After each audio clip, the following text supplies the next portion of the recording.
Students, welcome to Indo-European podcast series. Today we have a special guest in our studio, Miss Elena from TSI Institute in Latvia. We will learn more about why study in Latvia and TSI Institute. So this podcast is going to be very interesting for those students who are willing to go abroad at an Indian cost. Yes, you heard me right. You can study in Latvia at a very affordable tuition fee. Let's know more. Elena, welcome to the studio. Hello, Deepinder, and thank you for inviting me for this pleasant conversation. Thank you. Hope we will provide some interesting information for our listeners. Absolutely. Today. I think in this series we will talk more about what can your country and your university offer us. And I think a lot of students want to know about new opportunities in Latvia because Latvia has been becoming very popular these days. But I think students want to hear from university perspective as well, what they can learn and how they can achieve more in life if they choose Latvia as study destination. My first question. There are a lot of students who are going to Latvia from India. For many, many years, I have been engaged in this, this country for, I think, nearly 1.5 decades now. I, of course, see a big jump happening every year on year. How do you see the number of students increasing from India in Latvia? I think for the past few years, after the COVID times, of course, we have a lot of students from India. They're coming more and more. And Latvia is already a well-known destination among the Indian students. True. They prefer to choose Latvia because of the affordable cost of education and because of the possibilities to find the good accommodation options. It's not a problem. We know that in some countries there is a problem to find accommodation, to find some part-time jobs. In Latvia, there is no problems with that. Okay. So the student can arrive, he can receive the residence permit in Latvia, he can start the studies, he can start the part-time jobs or full-time jobs for master's degree students. Okay. He can find a good accommodation, whatever. It can be like a hotel. It can be also the apartment, like from the private sector. Okay. And the studies are happening also in English language. The group is of different students, local students. They also study in English language. So it will be the mix of the students, the international and the local students. Okay. And they found themselves quite comfortable living there. We also organize some events for students from an exact country. For example, we celebrate the Indian Independence Day. Okay. In January, we celebrate the Spring Festival for students. I think in January you must have celebrated our Republic Day, which right. was and Independence is on 15th of August. Yeah. I'm sure you must got confused. Okay, No problem. Yeah. Might be. No problem. Yeah. So we do organize that fest for the local events. In India, for example, from the southern part, they have the festival which happens in May. I don't know exactly the name of the festival. Yeah, there are many festivals. Yeah. Yeah, we also organize that. Okay, so basically we see a lot of students coming from India belongs to middle class or upper middle class students. See, let's be very honest. If I have money, I will go to UK, Australia, New Zealand and do my bachelor's degree, and Latvia will not be my first choice, which is very true, right? Yeah. In fact, Baltics countries or Eastern Europe will be not my first choice. Yeah. Am I right? Yes, you're right. Right. So basically, because I have money, I have got 20,000 pounds and I can go and do my master's and I'm okay with that. So that is not your audience. Your audience is those students who can afford this 20,000 pound degree in UK. Rather, they want to have a good quality education at affordable tuition fee, which is like 3,000 to 5,000 euros. Decently, even in India, if you go and do a master's degree today or a good business school or good university, you end up paying for 5,000 euros in your tuition fee, even more than that. So here comes the difference. Students always ask me, if I go to Latvia, I pay my tuition fee of 5,000 euros to TSI, let's suppose say. I go to Sweden, I pay 15,000 euros for the same program. Now, tell me, how come you can compare the Swedish 15,000 euros program and a 5,000 euro program in Latvia? How can they be similar? They are very confusing. I normally try to explain them. Maybe if you can explain better, what makes you equivalency in the same domain with a similar program? So the education in Latvia built, I would say, a little bit in the different way than in Sweden. Because in Sweden, as far as I know, for some programs, they have a big groups there. I mean, that they collect the groups of 200 students and they sit in the big auditorium. They have the classes all together. So it's like a theater. It looks like a theater when 200 students are sitting all together. In Latvia, we have a small groups. Okay. We have the more individual approach for our students. Okay. And even the bachelor's degree groups, there are around 20 students in a group. 20, Okay. yeah.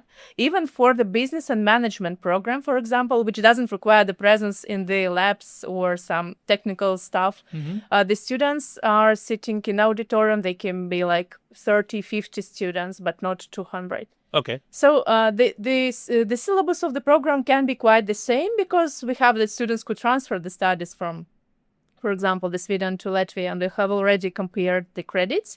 It can be quite the same, but the studies will be more like in person. So the student will be studying in a small group.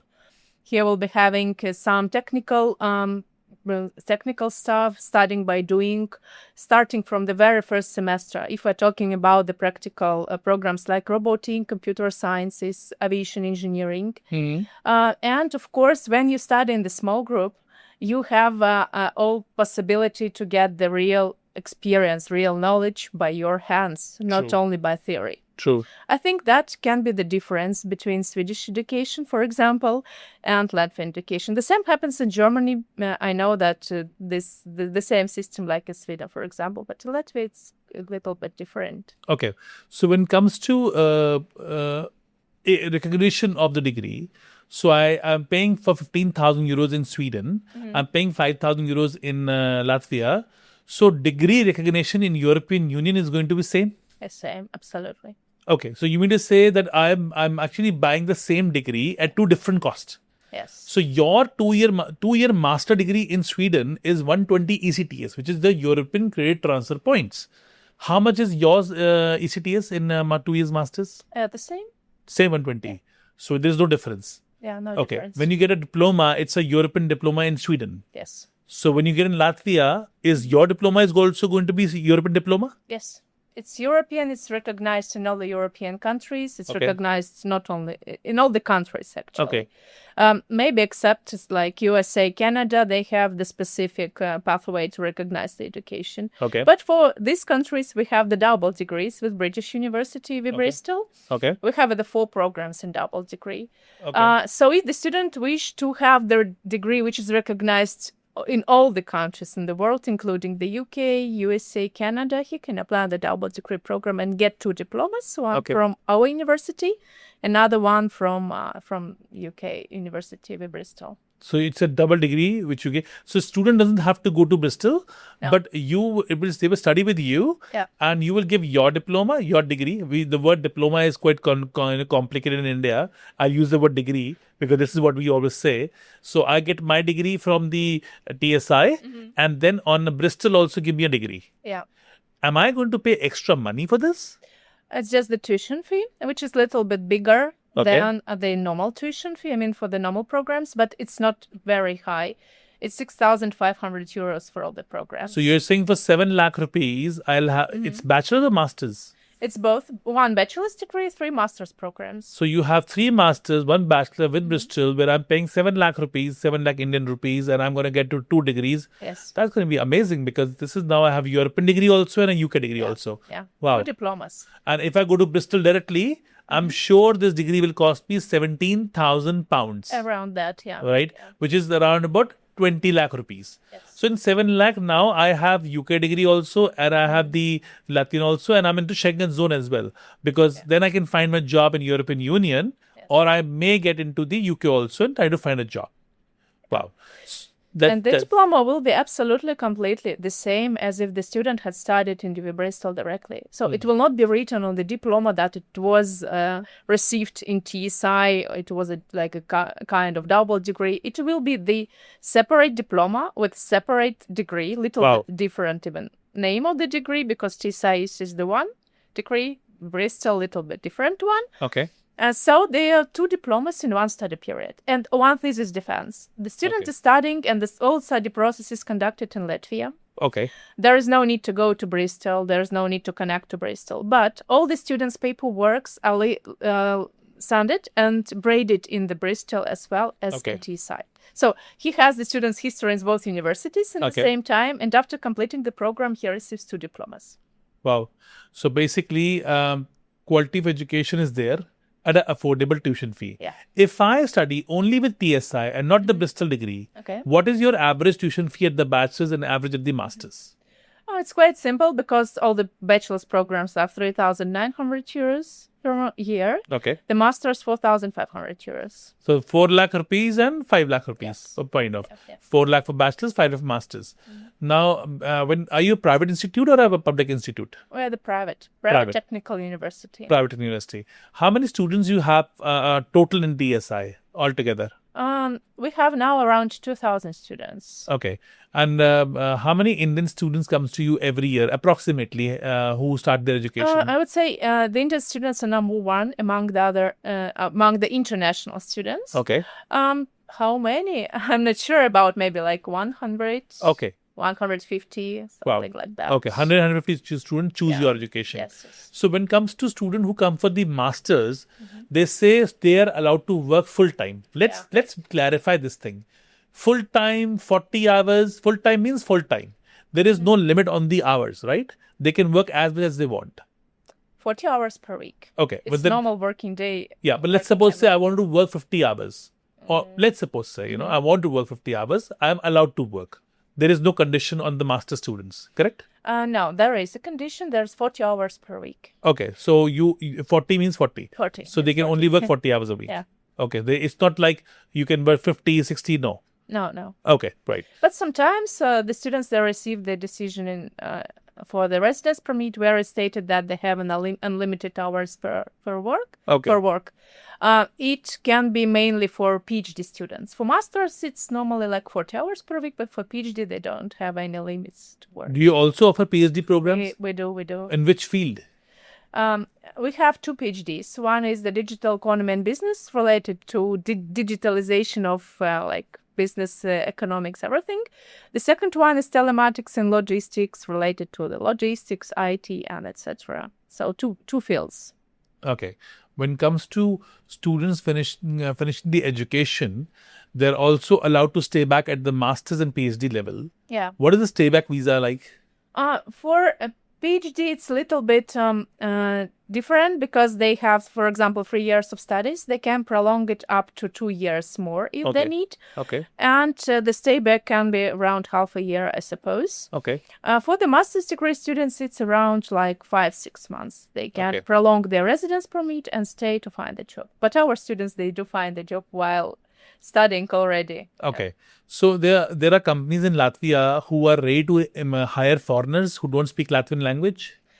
Well, if we're talking about the IT field, if we're talking about the logistics and aviation, these are the fields which speak English anyway. Okay.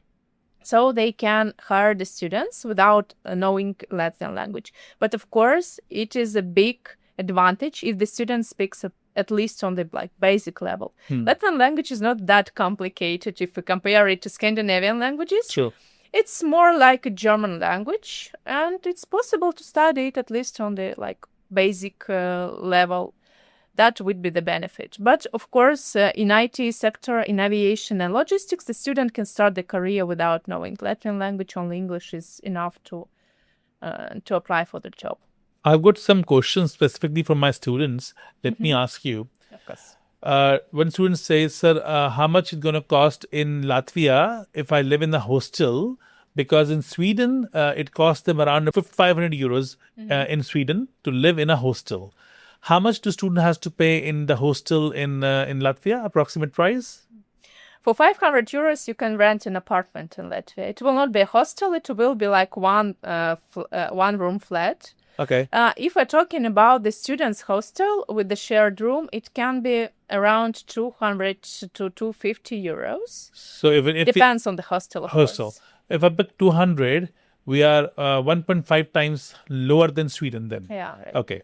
So tuition fee is 3 times lower. Yeah. Accommodation is 1.5 times lower. That's what how much it's going to cost it to take the public bus transport or tram, there is a student pass. One student is asking, how much does it cost for the whole month?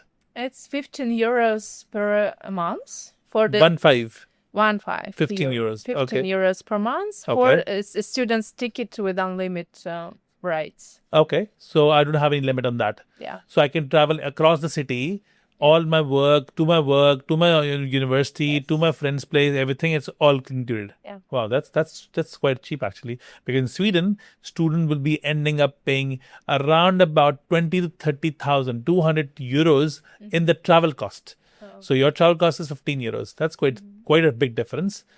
When it comes to groceries, so you being a European, how do you see the groceries in Latvia prices as compared to Sweden? How much percentage you think will be a lower than Sweden? Let's suppose say somebody buy a grocery of an X rupees, X euros every week. How expensive is the market? I think to Sweden, if you compare to Sweden, it can be 30% lower, I suppose. 30% lower. Yeah, I think so. Okay. Right. Scandinavian countries are quite expensive. Latvia has the prices the same, like average in Europe prices. So Okay. yeah, if you compare to Scandinavia, the overall life cost in Latvia, I think, will be around 700 euros per month, including everything. Okay. Maybe less, maybe more, depends on individual needs. It's not comparable to Sweden. Yeah, Okay. It's 2 times less than in Sweden. I think. Yeah, I intentionally asked Sweden because a lot of students compare you with Sweden, Denmark, Finland, because they see them as your neighboring countries. Your neighboring are also Lithuania and Estonia, but they're also, the region, the Scandinavian region is the nearest region to Baltics. So people see, economical versus expensive Europe. So I think people need to know what they're buying. So even if they're paying more money, that doesn't mean the degree is going to be very special. Of course, the University of Applied Sciences are in Sweden also, and also in Denmark and Finland, but also in Riga. So you are in Latvia, in Riga, right? You're Yes, well okay. located in Riga. So city center. This is Closed. It's pretty closed. It's like 15 minutes walk away from, maybe 20 minutes walk away from the city center, okay. from Old Riga. And it's at the same time, it's close to the sleeping district with a big trade center where the student can find anything like a big grocery, cinema, even skating, I would say skating, not a palace, but skating is also there. Okay. And of course, they can rent an apartment if they wish to go to private sector, to live in the private sector. They can also find apartment close to the university in that district. Okay. So TSI has September and January both intakes or just one Yes, intake? 2 intakes. 2 intakes. You start all the program in 2 intakes? No, we have the main intakes, which is open now, and the deadline is still chance to apply. Okay. It is the main intake. So all the programs are available for this intake. For the winter intake, we mainly open the master's PhD programs, and sometimes we open the bachelor's degrees, like 3 programs, the most popular. That's it. Okay. Right. When it comes to students, who are coming to Latvia, female students sometimes have concern about the security. How safe is Latvia for female students, for foreigner female students? Okay. It's very safe. Yeah, it's one of the safest country, I would say. Okay. Latvia has not a big population there. I mean, so the students will feel themselves free. Okay. They don't have, and Latvians, they are quite cold people. They're like Scandinavian character. Okay. So they don't pay much attention. I mean, they don't don't pay too much attention on the international students. Don't try to approach them, and etc. And it's very safe. As far as I know, we never faced any bad issues with international students. Of course, they should follow the rules. They should follow the rules for the traffic once they are driving a car or some other vehicles. And yeah, but normally on the streets, it's quite safe. After finishing the education, what is the average pay package you see your students get in the Latvia or European market? Because I'm sure your student must be staying in Latvia, working in Latvia, or also moving into Germany, Denmark, Sweden for work permits, because they can find a job in the entire European Union, right? Mm-hmm. So what is the average salary they get when they pass from TSI? Oh, well, it depends on the field. Okay. Yeah. If we're talking about the aviation field, I think the aviation engineers, they start with 3,000 euros. Okay. their salary can grow up to the pilot's salary, up to 10,000 euros if they become a supervisor in a while after they develop the career. Like Okay. in perspective, 5-7 years, for example. If we talk about the IT industry, the salary is starting from maybe 2,000 euros, maybe very start is 1,500 euros, then 2, 3, 4, 5. It depends again on the person and his knowledge. Right. Yeah. Great. So when it comes to students coming from India, what are the big challenges students see when they come to Latvia? Where do you see a small gap which student from India should know before coming in, so that when any of my audience want to come to Latvia, they should be, getting from this podcast that, okay, I already learned this thing. So something you think they should learn before coming to Latvia? I think that they should definitely understand that the priority is the education, because some students, they come, they feel free there. They came from the house where they have a parents and everything. They have their duties. Here they're free. They started to live their adult life, and they forget about the education. So they feel relaxed. They don't attend the classes. They rent a car. They make some penalties, because in Latvia very strict, the speed limits and everything. And when it comes to the session, to the exams, they have academic debts. They have some penalties from the government. It's complicated to prolong the residence permit. It's difficulties with education, and sometimes they're forced to change the university. But soon it will not be possible to do from Latvia, because Latvian government, they may change the rules and make them more strict. And the students will have to return back to India, reapply to another university, and then come back to Latvia to continue the studies in another university. So that is the main problem from my side, which I see that the students, they feel relaxed on the first time. And then it's difficult to change the situation and make it normal again. Yeah. Okay. So I would recommend to focus on studies and, of course, attend all the classes and make the attendance and everything best, 100% better. In that case, there won't be any problem. Okay. When it comes to students who are working there in part-time jobs, how much average salary they make? Any idea of your students or any students that, and this is an average amount they are making in their bachelor degree students are making in part-time, and master degree students are making full-time? Any numbers you can throw in? I think the bachelor's degree students, they can make around 500 euros per month if they work, for example, in catering, in delivery services, and in online services, like gaming centers and etc.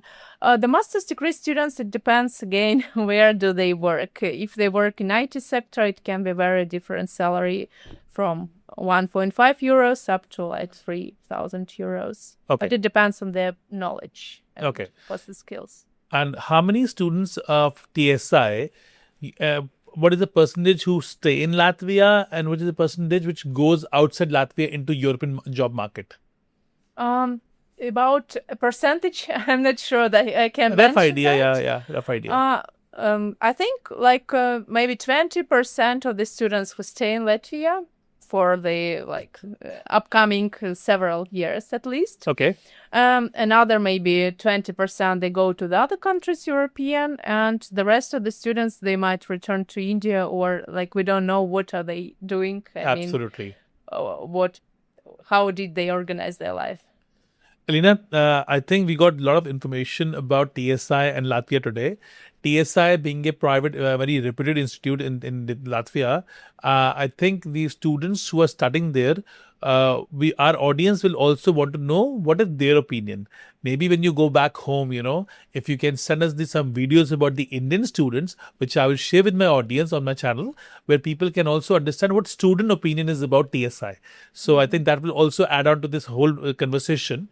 So thank you so much for coming today and giving your time. And I think we have a great and wonderful information session today.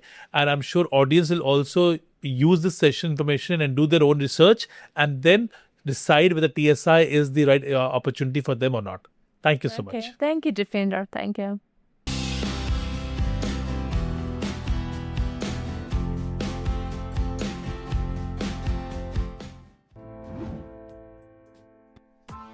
Press the bell icon on the YouTube app and never miss another update.